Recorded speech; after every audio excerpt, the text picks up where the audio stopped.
Well, hi there. Thank you for watching and or listening to Podcast is Broken, a weekly podcast where we try to make Canadian news and politics funner. My name is Brittlestar. My name is Steve Boots, and as always, I maintain more fun. My name is Lisa, and I'm going to go in a different direction and say that it's convivial. Oh, fancy. And who else? Who else do we have here today? Right? My name is Scott Reid, and I'm just full of joy. Wow. Fitting right in. I don't know. It really- I he's didn't really- know how he's to like, take part. He's like, You know, we came in "They're there gonna with the watch energy. this show. I don't know what the hell they're doing. Energy level was set at about a 9, and Scott, he brought us down to a more comfortable 6. That's nice. I Well, think you that's- know, It's Gotta pace sustainable. ourselves. Okay, listen, we're going to talk about a whole We bunch of things, appreciate but first we want to find out a couple of things. One is, first of all, Steve, you're not wearing a toque. No, it is nearly July. It felt appropriate at this point to take the woolen cap off. Mm-hmm. You know, and plus, I'm just having a good hair day. I had to embrace You it. really know how are. it It's is. a luscious locks. Did you get them cut right up the back there? Let's see the back of it. like, Oh my God. God. Back to Pretty good. I like it. You don't shout know what out a summer Andre hat? at Culture Grooming in Regina. Oh, is that pets Oh. and people, or is it just? It's a He's- truck that comes to your house. Yeah, it's a truck. No, it's one of those places where they have to put on footage of sports at all times because otherwise I just get anxious. do you sit? Have in a you not race car seen when you these get your hair cut? places? Have you not seen these places? There's No. like these barbershop places that they're like, you can come here and you can watch sports while you get your haircut. Sports. Grr. Okay. Like it's literally a sports branded No, salon. that's Okay. not for me. That's not for No, me. no. I had my hair cut today. Did you? It looks fantastic. Lovely. Why It looks it's really quite missing and short. Coiffed. well. I mean, so did I. I got my hair cut today too. Lisa, did you get your hair cut? I did not. I did not go to the sports barber and get my hair done. Sorry. I mean, how else can they get them to sit in the chair, really? I guess Exactly. the 6 minutes Exactly. it takes to cut. Anyway. Exactly. Sorry. Steve, at the sports hair cutting establishment, do they wash your hair and then give you a scalp massage That's in a good a question. in a sort of an exercise that's as intimate as any you've ever shared with your most loving partner? I think we both absolutely know the answer. They bring out like this ceramic jug and they do it in the sunlight on a like hill covered in Wow. Out of Africa. daisies. He Wow. washed my hair and took me flying. There's a deep cut. Well done, sir. And a bold accent attempt as well. That was good. Right off the get go. Yeah, it Jeez. was. I was always worried about Lisa, but no, don't have to be tonight. That's good. See? And Lisa, how are you doing in general? Doing all I'm right? well. I'm good. Yeah. Things are good. Good. Excellent. And Excellent. Stuart, how are you? Well, we've got an ant problem. I saw an Okay, interesting the video and I wasn't related quite kind? sure. The related kind or the insect Well, no, kind or a and bit you're- of both? Steve's always interested in the relative, so just you know. Exactly. So I got to be careful. Thank God my ants are dead. And you understand, Scott, that Steve at one point slept with his wife's grandma in order to get her Batmobile. Sounds fake. No. And murdered her. You forget That's- the important part all the time. We don't know if he murdered her or not. That seems like a far-fetched deal, but the rest of it seems pretty much true. Yeah, okay. It's I mean, at this point, the story's really gotten a life of its own. But at you know, I try to its keep core- the details hazy as best. But At all its you need to know core- is I came away with a Batmobile. It's true. Not a full-size one. 66 Batmobile or the Tim No, Burton this is the Val Kilmer Batman Forever Batmobile. That was the Oh. Batman of my childhood, the Batman of my youth. And of course, not coincidentally, Steve's wife's grandma's favorite Batman as well. Can we get back to your insect problem? Yes, my Stuart, insect tell us problem. all Yeah, about so- that. Please, it's one for of the those love things- of God, let's do. You see, when you come into a room in your home and you notice movement and you're like, oh no, that's not good, and it catches your eye, and because it's basic instinct. It's like it's Mhm. spinal, and you go over and you see He and it's a switches bunch his of legs in ants. the chair. It's a whole thing. Exactly. And you go over and you see that there's some ants and they're coming through this little tiny crack. And then you see, oh, dear God, they're coming through the outlet. And that's what they're coming through today, which was crazy. We put those Oh. drops down. You know what I mean? The and sticky. the sticky drops things, but not even sticky, like just like the sort of goopy nectar type stuff. And they come and they take some and they go, "Oh God, this is good. Oh guys, check this out. It's really good." And they all gather around and then you draw out all the ants and they all drink this stuff. And they're like, "Let's take some home. Some for the road, boys. Let's go." They go back and they feed it to their families and then everyone dies. Hopefully. So you just made some ants kill their families. Yeah, but they didn't know. But they'll be the first to go. They'll have no idea. It'll be fine. So they'll If they die take it back- guiltless. What's that? Sorry? They'll die free from guilt, obviously. Well, they won't even know. Exactly. They'll Yeah. all I mean, be they might high have on the they might- nectar. It's fine. Yeah. That's fine. I mean, They'll they could have Nectar guilt. to the gills. They could have guilt from other things. I don't know. Like gambling. I don't know. I don't know what they get up to. Well, ants gamble. They're notorious. But they're carrying the nectar back into the light socket. Is that entirely safe? Like, do you also like? Do you pour milk in the fuse box? Like, isn't this? Listen, don't. You've solved one problem with another problem here, You really. should really reach out to Shannon and ask her to listen if there's any coming out Yeah, of just the in outlet. case. Just No, in there's case. no other food products. And let's be clear, it's not nectar. It's fake manufactured nectar that just sort of appears to be nectar. And maybe it's not conductive. I don't know. It's Maybe that's liquid, the thing. though. Maybe the scientists have thought of that. Have you tried electrocuting the nectar? No. Can you be sure? No, I haven't. I'm not sure, but if they're still there tomorrow, I will do some experiments and we'll see. Oh, that should We're turn out looking well. forward to it. I'm sure that maybe not conductive is all the safety assurance that the other people in the house require. Well, I think that's Maybe that's not. Have you checked the Wemyss sheet on it? I witnessed the whole thing and nothing happened. So Welcome to our last show, everybody. let's get on to talking about other stuff. People have been waiting for so long. Is anyone even in the studio audience? We have another studio audience of our paid subscribers. If you ever want to join to be, I don't know why you'd want to now. But if you want to be part of the studio audience, you can become a paid subscriber at podcastisbroken.ca, or you can just subscribe for free and pretend that you watched. That's probably good. So No there's- wrong answers, really. No. There's no wrong answer. So we're very excited to have Scott here. Of course, Scott is principal at Fester Reid and former comms dude for Prime Minister Paul Martin, and general nice guy. Actually, I think you and I met for the first time last year at Politics in the Pen. I think maybe. Does that sound right? That sounds right. Yeah. Yeah. I think we've only met once. I mean, other than this this ant therapy that you've invited me to. But, Yeah. Yeah. Well, yeah, exactly. And of course, Steve I wasn't invited to Politics in the Pen, but Steve was invited this year. Had a wonderful time. He informed Rubbing us, elbows. You know how it is. rubbing elbows, and informing us great political detail like that. Jagmeet Singh smells neutral. I thought mean, both Lisa and I thought he'd smell great. Yeah, So. I was disappointed. it was mid-afternoon. He hadn't recently applied. He just looks like the kind of guy who would just smell like sandalwood. He just looks like he smells so Always good. smell, yeah. It's the same as like when I met Gordon Ramsay. It's like he's gonna smell good. Disappointed, Yeah. no smell at No. all. Neutral. Yeah. Wow. I mean, what do you expect a politician to smell like, though? Like, what would be a positive smell? Like, if I walked I up don't to know. Justin Trudeau, shook his hand, and he smelled like herbal essences from 1997, I would be very concerned. Would you be, or would you think as a taxpayer, would you be like, this is good? This guy gets No, his I'd be like, shampoo that from is an Dollarama. alarmingly Right? floral. Yeah. Fiscally Like, this- responsible. Yeah. No, like you'd be like, wow, that is overwhelming. Whew. Yeah. Hi, guy. Okay. Anyway. No, I'm not even going to I entertain enjoy that a good discussion. scent, so, whatever. But we're here to talk about a couple of things because in the political world in Canada this past week, of course, this is happening on Canada Day Eve. This show right now. Oh, yes. But last week there was a by-election and in Toronto, and Leslie Church lost to Don Stewart. Don Stewart, who is part of the, of course, Progressive Conservatives and Conservative Party of Canada, and he did that fantastic technique of just avoiding the media and not debating, and somehow won.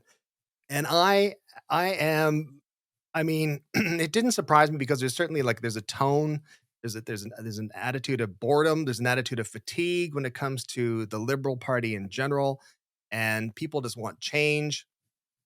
But what I can't get past is how there are people who are out there to vote, and they'll think, "Listen, haven't really heard anything from this guy, but probably better than Liberal Party. We'll give him a wing. We'll see how it goes." What's wrong with people? Can someone tell me what's wrong with people? That rhetorical? Like, First of all, they smell neutral. yeah, that's a problem. Suspicious. Fragrance-free Obviously screwed. workplaces, people. Here, I'm going to make you more depressed. Okay. This was a super engaged by-election with the eyes of the whole country on it. Probably the most consequential by-election in my lifetime. Yeah. Which is 27 years. And so, Ish. ish, give or take multiple. Depending on the numerical system. Exactly. We're using the Kelvin system here. And I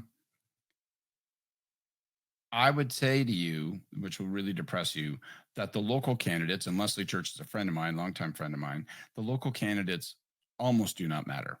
They matter in the sense that they hustle and they knock doors and you build a network and you attract attention. But even in a little mini general election like this, where the eyes of the whole country are on one single riding, maybe an individual candidate accounts for 3 to 5% of your vote.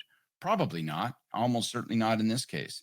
So people are voting by label and by brand and in accordance with a bunch of broader national forces, and in particular this one. And the vote was 100% about change. That might be, I don't want Trudeau to be the prime minister anymore. I want the Liberals out. I want to get rid of the carbon tax. I don't like the capital gains because I live in Forest Hill and I'm going to, sell 7 yachts this week, or the Middle East conflict. But it's all about change. It's all like, I don't like the thing that's happening now, and almost has nothing to do. So when he refuses to engage in media interviews, when he refuses to engage in debates, and it's depressing to say, there's no downside to that. For him, from an electoral standpoint, there's no punishment, there's no sanction, there's no nothing. And so what they're doing is saying, well, why do this if it has zero benefit? The only thing it could do is maybe introduce some risk.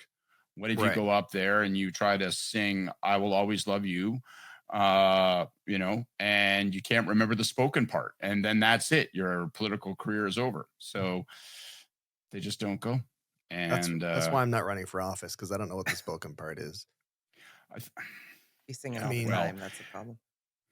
When you get involved in politics, it's one of the first things they teach you. It doesn't matter what you're going for. It's just day one stuff, really. Yeah, no. I failed. Took a shirt in, and here are the lyrics. Does it matter that people are that the local candidates don't matter? Does it matter? If you're asking me, I'd say so. I mean, politics has become more nationalized. Like if we're talking about a federal election, they've become more leader-centric. And even though people's loyalty to party brand is less strident than it used to be, like my family, I don't know about your like my mother's generation and my grandparents' generation, they were all conservatives. They voted conservative, didn't matter what happened. Mm-hmm. You don't have that now, but I still think, what's really happening is that people vote according to national trend. They vote according to party label. They vote according to those forces, and local candidates way, way, way down the list. Now, no candidate wants to hear this. No incumbent member of parliament wants to hear this. No would-be candidate wants to hear this. But as a guy that's always worked on central campaigns, and so I guess I have a bias, that's the reality of it. And does it matter? I don't know. I'm not sure it matters that much. I don't think it means that the democratic exercise is any less legitimate, because people are voting for or against something, as long as they vote. I think what's depressing is, when people don't vote, don't engage, don't care, and when they just rely on misinformation and disinformation. So do you think that Like this is clearly being interpreted as an indictment of the Trudeau government. Do you think there's also something to be said for the way that it was covered in the media largely? Because, like you said, the conversation never really came down to the rioting itself. It came down to this being a bellwether of the larger conversation nationally, and never really focused in on the candidates. Like the coverage that you saw from the outside media, it didn't really focus on the individuals or the fact that one of them didn't show up to anything. It focused on just what's it going to tell us? What's it going to be? Ooh, right? Like, and it did it a bit of a disservice. Do you think that has an impact on it as well, like the way that these are talked about and covered? In broad terms, like let's belly up to the cynicism bar here and take a good long haul on a I bottle. live there. It's where, it's where we hang out. I think, yes, it's enormously important in broad sweeping terms. And what I mean by that is, one, earned media, relative mainstream media matters less and less and less and less and less. So that discussion you're talking about was unheard by almost everybody. Like literally almost no one could tell you what they did or didn't hear based on what the national traditional political media discussion was, because people aren't engaged with that. It's a very small percentage of the population that's left over now. You don't get 2 million people watching news at 11 o'clock or 10 o'clock anymore. So it's the influence of that discussion is much more diminished, but it has an effect, I think, in the sense that everything, and maybe one of the reasons that people aren't as engaged, everything's covered as horse race, everything's covered as sport. There's not the coverage and the discussion and the commentary, and I'm guilty of this because I'm one of those pundit wanks, is all driven by what's this mean, almost in sporting terms, like it's almost kind of like, okay, so what's the Liberal power play look? Oh, it's really crummy. They had to fire their power play coach. Like it's kind of talked about in the same way that you would talk about a baseball game, a hockey match, whatever. And so for a lot of people, that dodoesn't matter. Like a lot of people like it. I love that stuff because I'm interested in it. But most people are like, well, that has no relevance to my life. Like that doesn't tell me whether or not my pension is going to be more secure or my kid's school is going to be any better. So since you guys are just talking about that BS, I'm checking out. Right. So if candidates can just ride the coattails of the brand without investing anything in an actual campaign and not show up and not answer questions, not get into debate, are we just going to have cardboard cutouts in politics now? We do. Well, a yeah. lot. We have a lot of cardboard cutouts. You ever met We a do have lot of backbencher? cardboard cutouts. No, I know. No, I know. But like, at least there was some, maybe I'm just being naive, at least some hopefulness of, I want to make some change and I want to give back to my constituents and I'm going to run for whatever it is. But if we're just going to ride the coattails of whatever's, in fashion right now, which is the alt wrong seemingly, anybody like a rock could go up as a candidate and just sit as a backbench, right? Like it's sad. I don't like it. I think that now I'll try to strip away a little bit of the cynicism. I Way to still ruin think the night, Scott. overwhelmingly there's 2 or 3 kinds of people that are attracted to politics and political office and to running, right? And I like to think the overwhelming majority of them are people who are motivated to make some kind of difference, make some kind of impact. And some of that is publicly interested. Sometimes some of that is ego driven, right? Like I imagine myself in a room full of people standing on the podium, swaying people, bringing tears to women's eyes and shouts to men's lips and that sort of stuff. So you get all that combination. So some people are driven, by that kind of ambition, but the electoral exercise and candidates, by the way, if there were like 50 of them here, they would hate this because they reject this premise.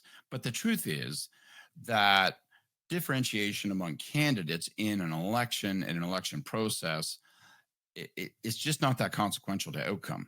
It's always better to work hard because you never know. You might lose by 2 votes. So knock on every door, be up from 6 until 9 every day and working. But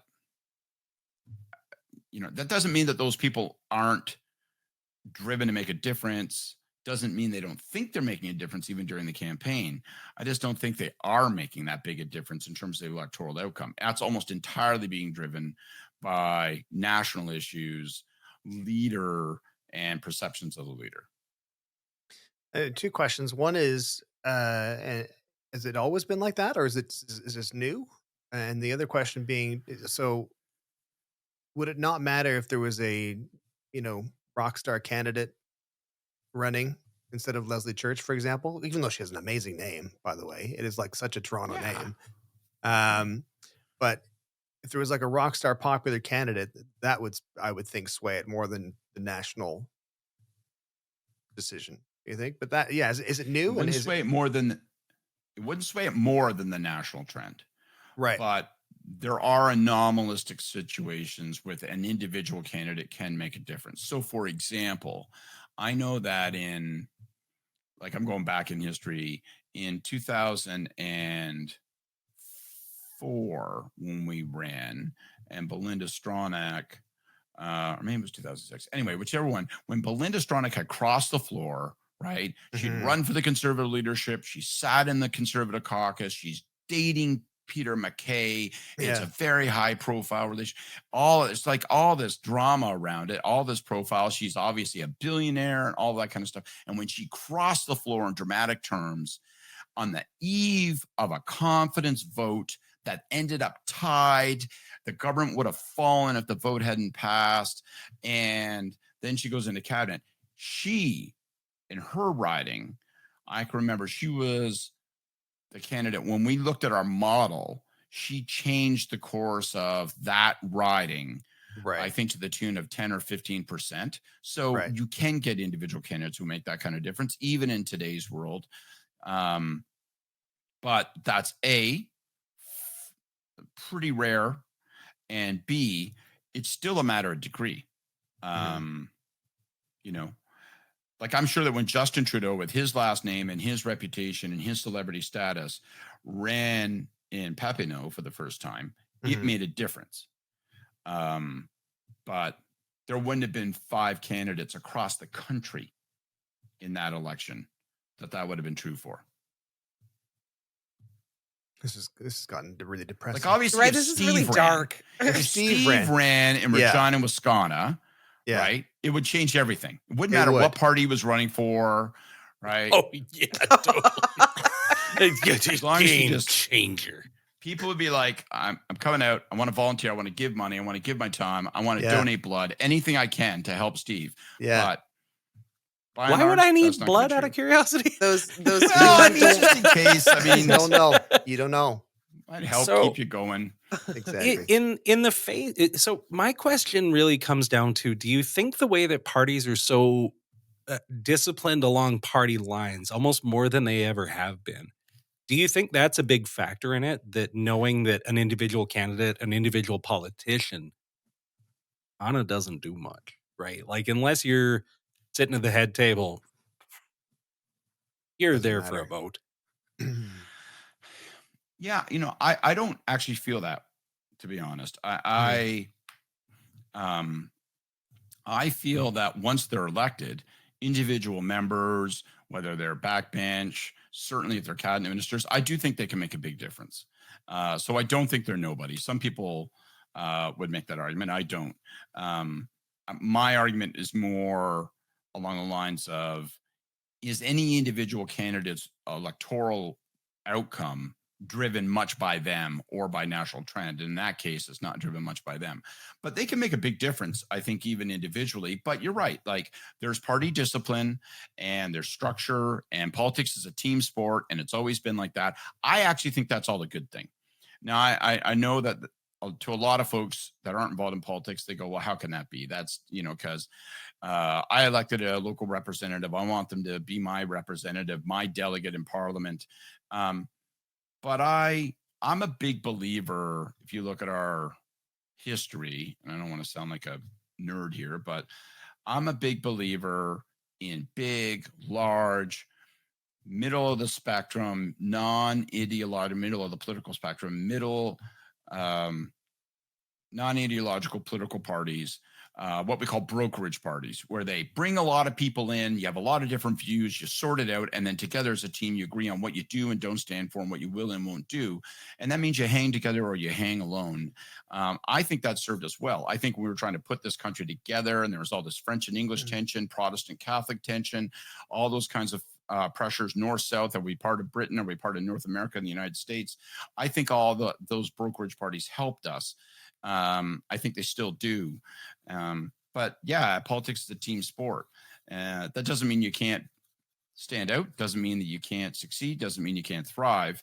But I'm a fan in that sense of that team approach, of the party model. I'm not a big fan of the congressional, everyone's an individual actor on their own model. I don't think it would suit Canada well. I mean, that kind of Interesting. I hear what you're saying, and I agree largely. I think you sort of find that's one of the things that puts people off politics and makes them apathetic to voting and all that kind of stuff is when they see that kind of thing. When you see like the all the gas is going up and all of a sudden in price, or it's predicted to go up, and then there's every tweet from every conservative member is them at the pumps saying the exact same copy and pasted messaging. Calling You're like, Justin "Wow." Trudeau a wacko. Yeah, I mean, that's exactly calling Trudeau a wacko, and it's like now everyone's like, "Oh, okay, I guess I can call him a wacko." And it's just it's horrendous, and I think it really puts a bad taste in people's mouths. And they're like, well, these people are idiots, and they're just robots for the bigger fight, the bigger cause. Is there a way past that apathy? I mean, I understand there's well, Steve will tell you unions are good. But I'm just saying it like that to draw Really? fire. First I've heard of it. Yeah. But I understand there's benefit to acting as a group and as opposed to just individuals acting on their own and for their own benefits. However, um, are we doing that at the expense of people's feeling like things actually that matter to them individually matter on a larger scale? For sure. I chalk that up to what I call the professionalization of politics, which again is the fault of wankers like me, people that try to design campaigns, run campaigns, affect and execute campaigns. So you want all of the gears in the machine to do what they're supposed to do when they're supposed to do it. You Sure. don't want a gear sort of deciding one day that it's going to operate independently and on its own authority. I don't think so. As an example, I think what really turns people off is when they see every single conservative member or every single liberal member repeating the same Mhm. superficial bumper sticker Yeah. phrase.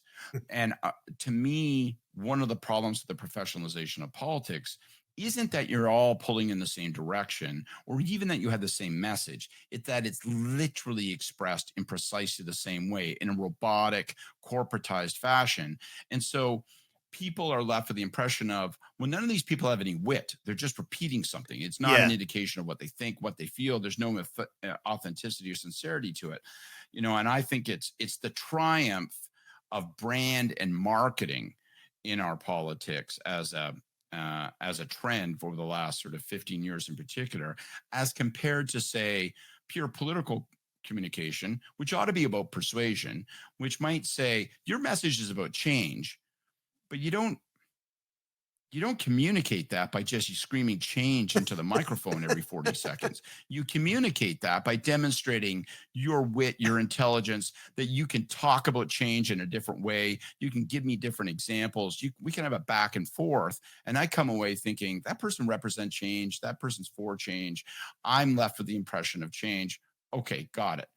But when you just repeat the same phrase and bark it in people's face, I think it really provokes cynicism and disaffection, because people are like, well, I'm not talking to somebody who's intelligent. I'm just talking to Right. to a cardboard cutout. I'm just talking to a stand-in. So we've seen that though, right? I mean, in recent, shows, I brought back to Melissa Lantsman and Vashi, where you're being asked a very specific question and understanding there's the I'm going to say the corporate view of what the party wants put out there in terms of messaging. But the ability to translate that into your own language and put out that messaging where it isn't pre-written, pre-scripted, and Melissa couldn't, right? So my question is, and I think we all know the answer to this. They aren't understanding that they're a cog in the wheel. They aren't being allowed to take the information and take the messaging and interpret it and put it out into the world in their own way. It is a copy and paste world that we're in right now. So Yep.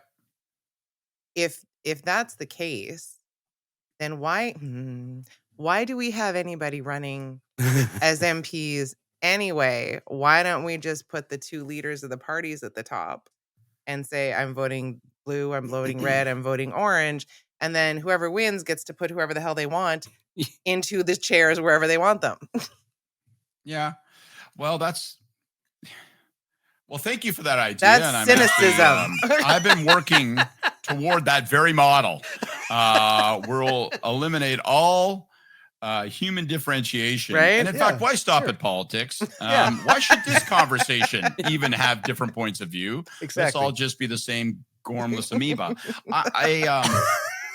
Here's I think the slight Steve's like, what the hell is this guy talking about? Why did we ask him to come on? I'll say this. No, I think we should just have like a single unitary guy running the show, maybe get him a fancy hat to denote who it is. Yes. Absolutely. Yeah. Travel really across simplify country things. with a one of those yeah. should have a buckle on it, like that. Some so jewels that you to can be stands sure. out. Like make sure they know that they're really special and important.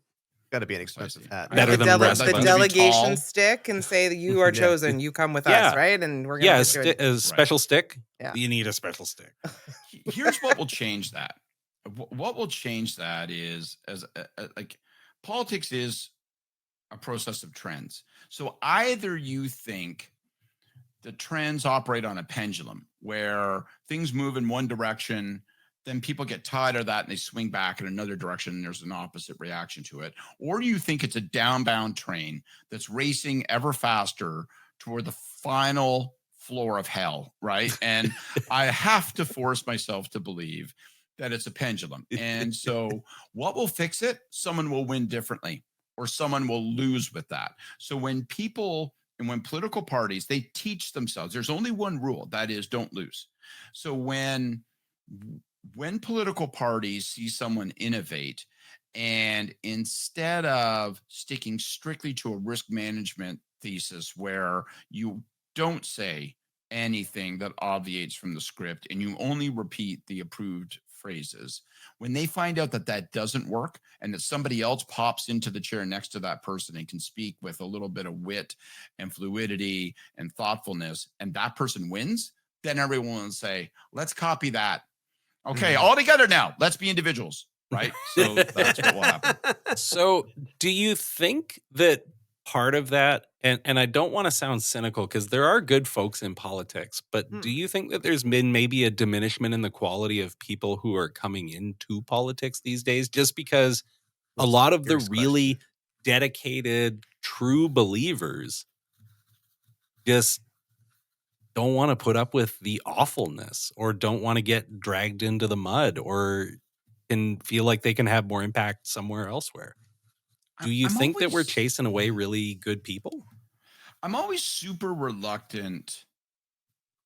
Like people raise this all the time and talk about this all the time. I'm always super reluctant to say we've got a lower quality of timber than we used to as cabinet makers. Like this discussion was happening 40 years ago, right? Like people would like sit around in the Diefenbaker years and go, my God, look at the monkeys we have to work with now. Like I can remember back in the days of Robert Borden. Now then those people were quality, right? They had remarkable mustaches.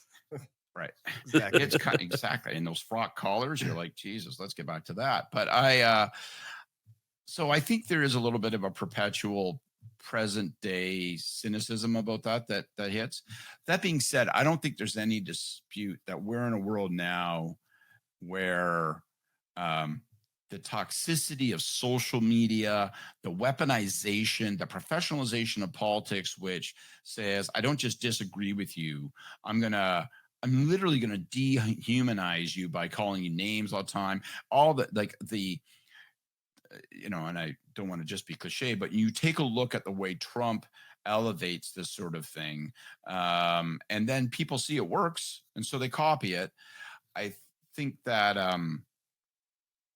you for sure see a number of people discouraged. So we don't know who we don't have because of that, I think. Like, we don't know Mm. the 6 quality people in, say, the city of Regina who might have run, but they're like, you know what? Like, I don't want to go to an all candidates debate, get yelled at, and then what? Maybe have some like lunatic follow me home, Mm. take note of my address, and then stand on my lawn and frighten my kids. And people didn't have to think about that as much before.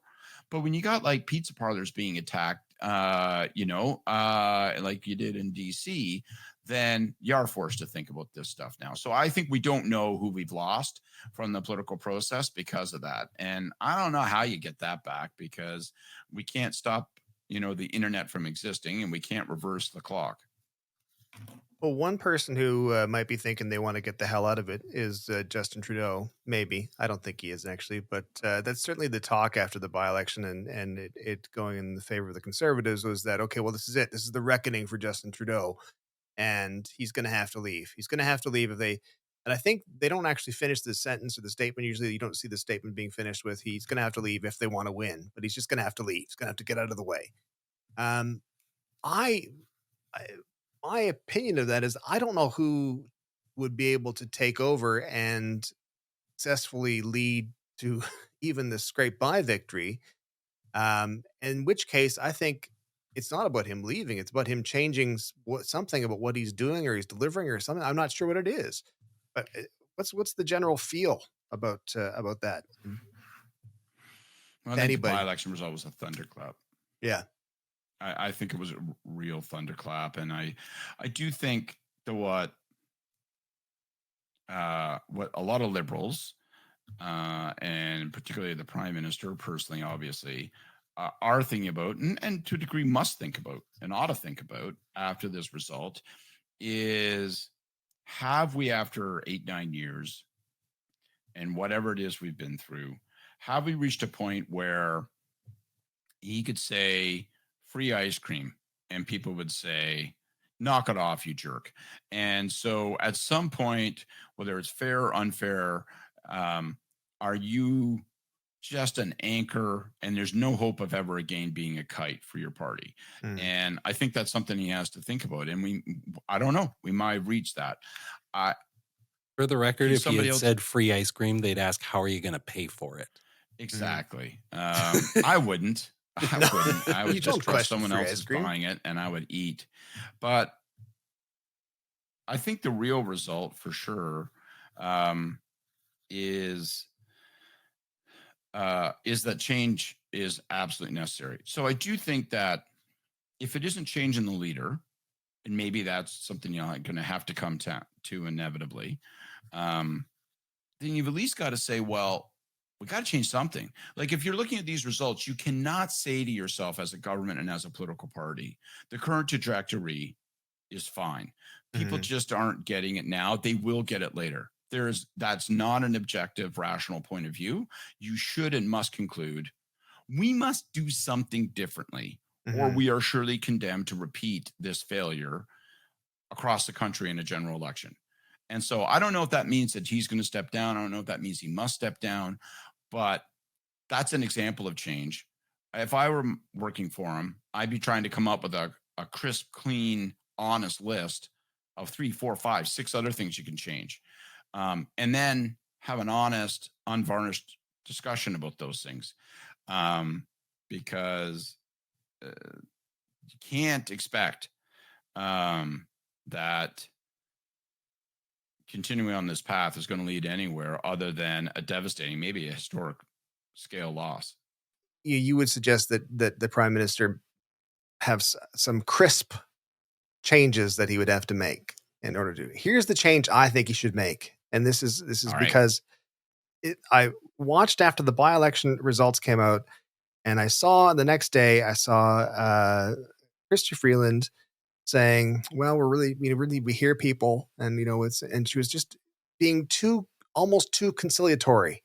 And the same thing with the prime minister. He was like, the people who hear people, this is all true. This is all totally true stuff. Mhm. However, when you're up against Axe the Facts and all the copy and paste garbage that we talked about earlier about how it's people, hopefully more people will grow more cynical of, I kind of want him to like be a little swaggery. I kind of want him to be, you guys want to see me fall downstairs? I can do that. And like stuff like that. I want him to do things like, listen, you guys are morons. I can run this ship. I can steer us exactly where we want to go. You want to live a good life? You follow me. If you don't, get the hell out. I kind of want him to do that as opposed to, we hear you and we're going to try our best. Like, I think that doesn't work you've got this bully tactic. You know what I mean? I don't think he could use those exact words, but it wouldn't hurt. Well, maybe. No, it probably wouldn't hurt. Yeah, I would go about it I would go in a different direction, to be honest with you. I don't think, I think it has to start, I think the problem with what he said, and particularly with what she said, is that it doesn't mean anything. Yeah. We're listening. We hear the message and people go, well, that's just trash. That's not true. And so unless you're going to follow that up with, and therefore I'm doing 3 things differently, because my assumption is when I listened to you and you said, PM be gone, that you wanted me to do something differently. So here's the things I'm going to do differently. But these things I'm doing differently are still in concert with what I want to do, or with what my values are, or what I think. But if you're talking about why doesn't he take the gloves off? I think they should have taken the gloves off a year and a half ago. Mm-hmm. And there's this conversation comes in a bit of a circle, by the way, because what I'm recommending is directly contrary to something we said earlier. But what I would have done a year and a half ago is I would have said, talking to microphones outside of the House of Commons is going to get me exactly nowhere and heard by almost no one. Instead, I'm going to advertise. I'm going to spend millions of dollars. I'm going to raise money to be able to spend millions of dollars. And I'm going to tell Canadians who Pierre Poilievre is, my opponent, in terms that I want. This is what I want people to know about him. And I'm going to get out there and define the guy before he got a chance to define himself. Instead, they did not do that. Mm-hmm. Instead, they sat back and Pierre Poilievre spent $2, $3, $4, $10 million of pictures of himself, pushing his child on a swing and redefining himself. So if I was going to take the gloves off, it wouldn't be by turning on Canadians and saying, you're stupid, you're voting for the wrong people. I would have taken the gloves off on my opponent a year and a half ago. Now the worry has to be, is it too late? And then before we even get to that question, they still haven't actually indicated they're willing to do that. Mm-hmm. So that's where I think they should have brought the fight and when they should have brought it. When we've talked about this before about, is the momentum of Poilievre's antics going to fizzle out at some point? Or are people going to get tired of hearing those little sayings that he, every 2 or 3 months, he comes up with a new one. noun. Right. Yeah. And so is that gonna wear thin at some point? And I agree. I don't know that there needs to be a rebranding, but Jesus Christ, we need some personality happening, right? You need to actually come out and sell yourselves on what you're doing, sell yourselves on how you're going to make things better, because the smoke and mirrors that's happening with now he has a bus that he's traveling across Canada on with his family. There has to be some combating of that, and understanding that we're a year and a bit out from an election, should it proceed at the same time with all the other stuff that's happening. I think now's the time to get on it. But my worry is they don't have that plan, right? So, wow. And we I'm really worried they can't don't have that plan, right? How do we help them? Well, and further to what you said earlier, are there the people close to Trudeau to tell the harsh truths that he probably needs to hear at this point? Well, there are smart people around him. And these are the same people that helped him take a political party that was laying in a hospital bed with barely a pulse after the 2011 general election, and resuscitate it to the point of government and winning 3 elections in a row. So they're not stupid and they don't not know how to do this. But for whatever reason, they're in a place now where they have made certain choices. And so, yeah, I do think that he should change tactics. And I do think that there should be a heavy dose of tough advertising, which, by the way, will feed political cynicism and disengagement from the political process because it will, by definition, be negative and sharp. So we're recommending what we decried a few That minutes we shouldn't ago. do. Yeah. I would do all of that. The other thing, though, too, is like elections have to be about the future. One of the mistakes that I think is happening is that the government goes out constantly, and you see this, by the way, with Joe Biden too, goes out constantly asking people to give it credit. Like it's like we did this, we did that, we did this, and our economy is actually not as bad as you think, and it's not as tough as it seems. And why don't you give me some credit for that? And you are always going to lose when you do that. Mm-hmm. You are always going to lose. If an election isn't about, you know what, there's 2 ways to go forward. My way is this, his way is that. Now let's have a fight over which way is better. Like that's got to be it. It's always got to be a choice. If you are going to invite a referendum on whether or not you've been terrific, people will say, you know what, you haven't been, because people hate politics and politicians, and they're not going to reward you, particularly when you're going through a period of economic dislocation like this, and particularly when it comes on the heels of the pandemic. A lot of reasons that people do feel bad. And so if you just say to people, you know, you're wrong, and what you should be thinking is things are better than I recognize, and I want to give you credit, my vote for it, you're going to fail.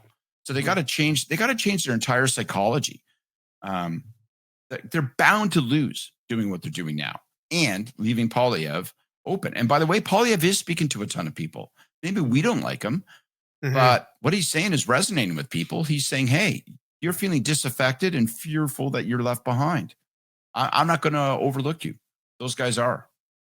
So part of that too has to come down to the lack of people feeling like there's a viable third option. And I think something needs to be said about the NDP's showing in this by-election too, because it wasn't strong. Didn't they lose about 10% off their previous vote, somewhere around there? I think so. Yeah. They had 10. So, 10 points or so something. what message do you think that the NDP should be taken away from that? Or do you think they should be hitting the panic button from that result? Yeah, I would be panicked. And they've got a lot of reasons that they say they're not. But I don't think any of those reasons stand up to scrutiny. I think they should be really worried. And we're in a world where our government's been in power for a long time. So there's just that natural sort of desire for change. You got, as we said, some economic dislocation, a bunch of other issues going on. All of that suggests a natural, like, none of this is shocking. We don't need to think about it as though it's ahistorical. It's actually extremely historical. This just makes sense. This is the rhythm of political currents. And the NDP are not an opposition party. They have not been positioned or positioned themselves as an opposition party. You've got this very unique confidence and supply agreement. And so to the electorate, the NDP appear to be the partner to the incumbent government. So if you're with us, say 60-ish% of Canadians who want change, then that includes the NDP. And that robs the NDP of the ability to plausibly argue in a by-election or a general election, well, let's get rid of the government and give us, and they go, no, we want change. And you're part of the thing that we want to change from. So what do I think they're going to do? I think both, in a weird way, I think for both for the Liberals and the NDP, I think you're going to see them revisit that confidence supply agreement. And I wouldn't be surprised if it disintegrates in the next 2-3 months over the course of, because of these political pressures. It doesn't work for either one of them rationally now. Do you think that would lead potentially to a bringing down of the government or just an end of the agreement? I think the agreement increases radically the likelihood that the government will fall at some point. We'll have an election, but it doesn't guarantee that, because the Liberals could stand up tomorrow and say, we're no longer interested in having this confidence supply agreement. We're going to bring in a budget and we'll have a couple of other confidence votes on an annual basis. And people will the NDP will either rally to our side or not. Or the NDP could say, we're no longer going to do this in contractual terms. The agreement is gone. We'll evaluate each budget, each confidence motion on the basis of its own merits. And so it will hike the drama. It will increase the risk that you'll have a triggered election, but it doesn't mean that it doesn't mean, as some people would think and suggest, it doesn't mean that that's automatically the outcome. I saw on Twitter past few days a couple of people suggesting that the Liberals and the fact that they have not really acted more firmly is that because they're kind of resigned to losing. And they're like, we're just going to have to let them win and just come back in 4 years. Just start playing Autumn on the way down. Yeah. Yeah. And there's part of me that goes, God, they might be right. I don't know. I mean, I know everybody wants to win, but at the same time, it seems like there's not a lot, as you mentioned, like they should have been doing this a year and a half ago. And I think, Steve, Lisa, and I for sure have talked about how the Liberal Party are just so horrendously uncool, and there's no reason when who they're up against. It's like, come on, guys, this should be a slam dunk. Do you think that's a possibility at all? Well, I think there's a bunch of things in there. One, I do think like people are going through a bunch of stages. Like I really do think the by-election was an earthquake. And so it forces people your ability to delude yourself is now removed. Mm-hmm. You can't sort of go, well, you know what, people aren't really dialed in. And when they do come down to making a choice, then we're going to like the way it looks a lot better. And these polls will reverse. That's over. Like that did not happen. There's a whole pile of those kind of straw man arguments that people would repeat to themselves and hope that they might come true. If I just go from 11 beers a day to 9, I'll probably drop 20% of my body weight and then I'll be fine. So all that nonsense is gone. I think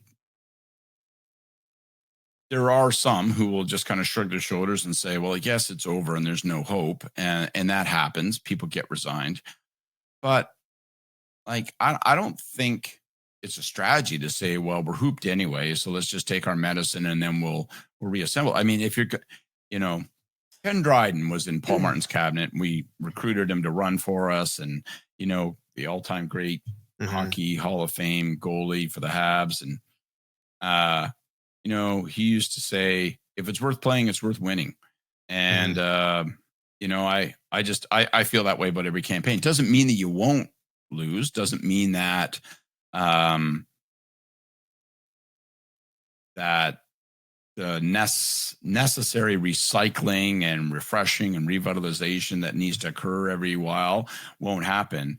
But it does mean that I don't know how you can go a year and a half before an election and start from the premise of, well, we're going to lose anyway. So, for example, people will say, well, why replace Trudeau? Let's not even have that debate, because if we're going to lose anyway, let's let him take the loss and then we'll refresh. Yeah. To which a rational answer might be, well, then what? But what if that means you end up with 30 seats? What if that means, what if you trigger an irreversible collapse of party support? And what is there that tells you it's a certainty that in 4 years people will return to you?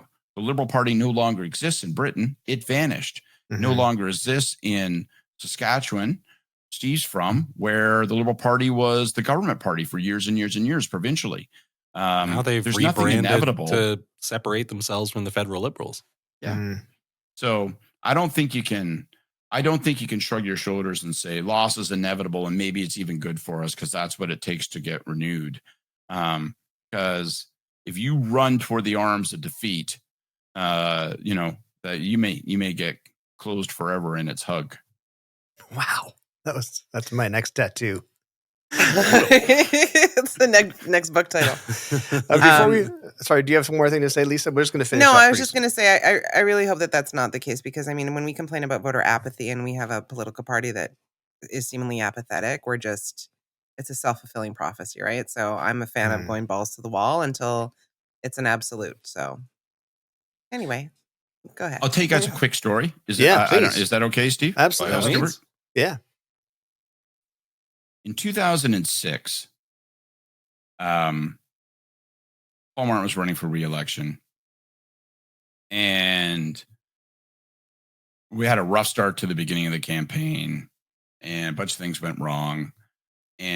But we were looking at we were looking at the outlook of the campaign. We knew what we had left in the tank in terms of policies we're going to propose, other things that we were going to be doing, the advertising that we had kept on reserve, the amount of money we had left spending. We felt very good about where we were going to be. And then the RCMP commissioner intervened in that campaign and in a letter to the NDP, and it's a long story, but in a night, we lost 18% in the province of Ontario, like literally in 3 nights, when that whole, what they call the income trust affair. And so we went on a downward spiral, and it didn't look like, there was any hope whatsoever. And we did lose the campaign. But at the end of that election, the last week or so, we started seeing our numbers tick back up. And we were like, okay, let's get the PM out there. Let's do this and this and this. And kind of like what Lisa's saying, it's like balls to the wall. Let's fight hard.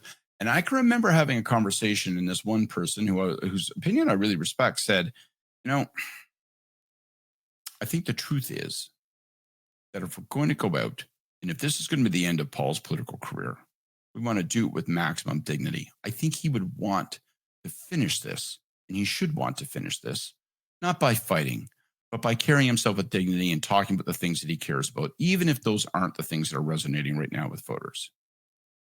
And there was a long pause, and another person at the table said, I think he'd like more seats. I think he'd like to win more effing seats. That's what I think he'd like.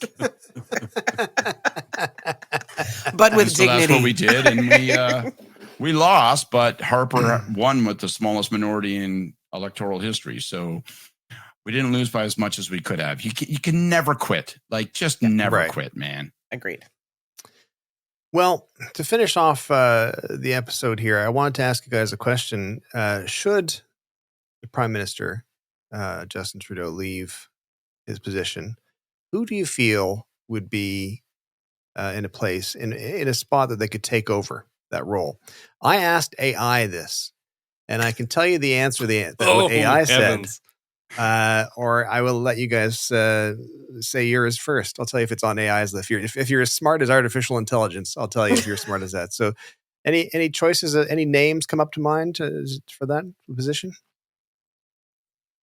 I mean, if you'd asked me 6 months ago, I would have said Nayib Nenshi would have been interesting. Right, interesting. Just as somebody who wasn't already on the list. Yeah. Because the standard... Too late, we got him. Your Carneys, he's your Alberta's now. Yeah. Your Mark's Carney, your no. Oh, who else is sniffing around? Mark Carney's the only name that's popping in my head right now. But well, it's the only one they talk about. There aren't tremendously like Sean Fraser's an interesting character, but I doubt he's going to. He's not ready. I mean, he's not ready. I would love him to be prime minister, but he's not ready. I agree. I think he's awesome. I think he's super cool. He's got the swagger, but I feel he doesn't have quite enough experience. Give him 8 years, and I think that I give him 4. But I give him 4. Really? I'll tell you what. Do you want me to tell you what artificial intelligence said? Is everyone game for that? Yeah, I'm scared. Go ahead. Please. I'll tell you what it said, and the justification is even better. Oh, there's okay. Yeah, Chrystia Freeland, currently serving as Deputy Prime Minister and Minister of Finance. Freeland is considered a strong contender due to her extensive experience in leadership roles within the government. Okay, all right. I think her brand is too connected to Trudeau's. I really. Oh my God, absolutely, without question. They hate her. They hate her more than they hate Trudeau. I just don't think it solves any of the problems that getting rid of Trudeau would solve. Number 2, Melanie Joly, the foreign minister, has been gaining attention, especially for her handling of recent international crises, positioning her as a rising star within the party. That's the AI's words. Okay. Which I thought was an interesting choice. I wouldn't have picked Melanie's really. No. Mark Carney, former governor of the Bank of Canada, the Bank of England. Carney's entry into politics has been speculated, bringing significant economic expertise. I do see that as a contender, but I've also said before, I think he should have ran for the Conservatives and he would have cleaned up, to be honest. Mhm. And then finally, François-Philippe Champagne, Minister of Innovation, Science and Industry. Champagne is known for his diplomatic and business acumen, making him a viable candidate. Now, I think he doesn't have a hope in hell, but I do really like the idea of a Prime Minister Champagne. That'd be pretty cool. The champagne of Prime Minister. That's Champagne right. of Prime Ministers. There's his Francois. campaign right there. Champagne cocktail. That's the, yeah. Here's one thing I would just say. I won't bother to make a prediction or any of that kind of stuff. No, your but two livelihood quick depends on things. it. I will make a prediction that it's going to be Lee Majors because I believe that people love the $6 million man. Yeah. Some have forgotten, but all love him.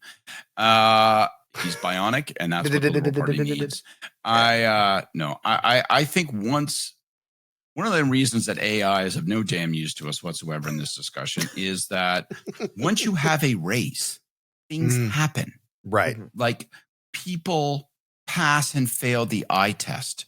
You realize, you know what? Just the process of having to go out, get out of Ottawa, stop being in cabinet rooms and start actually meeting people in diners and bars, talk to them at the level and in the way that they are talking and thinking about issues.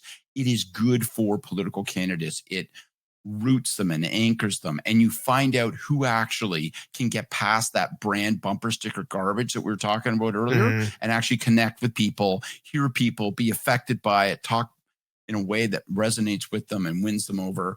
And you don't get that by watching people do cabinet outs, as we call it, right? Like you only get that in an actual campaign where people are tested.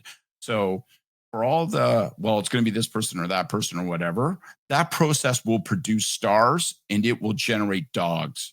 And some people will be surprised at how good they are and will be surprised at how bad others are. The second thing is, and this is a nice depressing note just to finish it off, because I know Lisa likes it when I stick to being very, very depressing and dark. Bring the whole room down. Leadership races are numbers, right? Leadership race is about numbers. And the Liberal Party doesn't even have a membership fee now. So literally anybody just by signing up can be a member. This Palestinian, Hamas, Israel issue, if there's a leadership race, is going to be a dominant and driving factor in it. Because people will organize in large groups and say, let's sign up to influence this race. You can pick a prime minister if you're an organized group and you can marshal tens of thousands of people in the right places across the country. You're going to see that issue really, really assert itself during a leadership race, and it's going to be uncomfortable because that's not necessarily the issue that people are going to think this leadership and choice ought to hinge around. Is going to play a wildly disproportionate role. That was depressing. Well, thanks, Scott. Numbers, for man. showing That's up. how you win Thanks leaderships. for that. On that uplifting note, We do want to thank everyone for watching and or listening. And before we finish, of course, we have to finish with our much beloved improvised theme song. Scott, feel free to join in if you wish, or you can just clap He along, looks or you skeptical. can play along. Find yourself an instrument. It could be in any sort of instrument at all. Doesn't matter what it is. do you have a BPM of choice, Scott? We have a metronome. Mhm. No, I don't have a preferred BPM. I like them all, I think. I don't know what we're talking about is really what I'm saying. He is inclusive when it comes to the BPMs. I like them all. Yeah. Okay, we gotta go. That's good. All right, what are you Okay. playing, Lisa? This is an Italian antacid, not sponsored. But you put it in water and it fizzes up and it tastes like lemon and it's delicious. And because I live in Alberta, I need it a lot. And especially after this show, I feel like I'm going to have some heartburn. So, Okay. Oh, I like Molto that. bene. That's molto good. bene. Do you have anything you'd like to add to this orchestra, Scott, at all? We're just going to Yeah. Oh, that's good. Yeah, I'm gonna. Yeah. I like a little percussion, so I'll play the beer Yeah. can Two. blues. Okay. In fitting with One, my two, general demeanor three. here. 4. And I have Keep going. I'm fortunate to have Baskin Robbins hats from like the 1980s. Oh, perfect. That I have in my basement for some reason. I'm Many a hit song has been crafted on those. Here we go. Ready? Okay. 1, 2, 3, 4. Podcast is broken. Podcast is broken. Podcast is broken. Podcast is broken. Big finish. Ta-da! Thanks so much, everyone, for watching and or listening. We really appreciate it. You can subscribe at podcastisbroken.ca and you'll get an email notification. And of course, you can follow and subscribe along at your favorite podcasting platform as well. We greatly appreciate it. And thanks to all the paid subscribers who sat and watched our studio audience tonight. We greatly appreciate that too. If you'd like to become a paid subscriber, maybe you could be there. You get to see all the behind the scenes goofy stuff. Huh? Maybe. That'd be cool. We have multiple Michelles now. Now with multiple Michelles. See you next week. Thanks so much. Bye, everybody. Take care of yourselves, folks.